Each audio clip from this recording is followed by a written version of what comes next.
Covid additional కార్మికులకు పెండింగ్లో ఉన్న జీతభత్యాలను చెల్లించాలని సిఐటియు కార్యకర్తలు కార్మికులతో కలిసి నిరసనకు దిగారు. 3 నెలలుగా జీతాలు ఇవ్వడం లేదంటూ మున్సిపల్ కార్పొరేషన్ ఎదుట ధర్నా చేపట్టారు. కమిషనర్ జీతాలు ఇవ్వకుండా కాలయాపన చేస్తున్నారని ఆవేదన వ్యక్తం చేస్తున్నారు. కమిషనర్ పెండింగ్ బాకీలను చెల్లించకపోతే తమ విధులను కొనసాగించబోమని హెచ్చరించారు.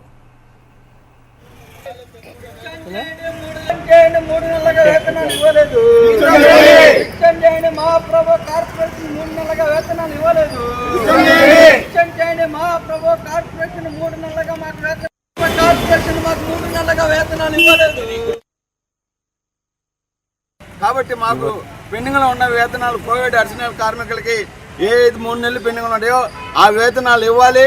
లేని ఎడల రేపు బుధవారం బేస్తారం 2 రోజుల పాటు పెద్ద ఎత్తున విధులు బంద్ చేసి కడప కార్పొరేషన్ ఆఫీస్ ఎదుట కార్యక్రమం చేసేదానికి మేము మున్సిపల్ కార్మికులమంతా కానీ మేము సిద్ధంగా ఉన్నాం. ఇప్పటికైనా అధికారులు కమిషనర్లు గుర్తుపెట్టుకోవాలి.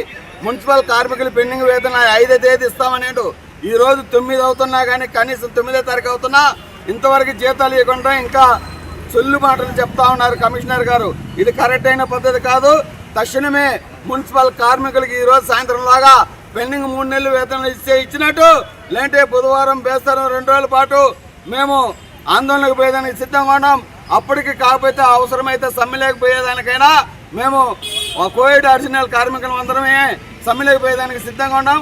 అదేవిధంగా కోవిడ్ అడిషనల్ కార్మికులకి ఐడెంటిటీ కార్డు, అదేవిధంగా వాళ్ళకి రావాల్సిన ఫ్రీ పిఎస్ఏ కానీ తక్షణమే వాళ్ళకి ఇవ్వాలని మేము కోరుతున్నాం.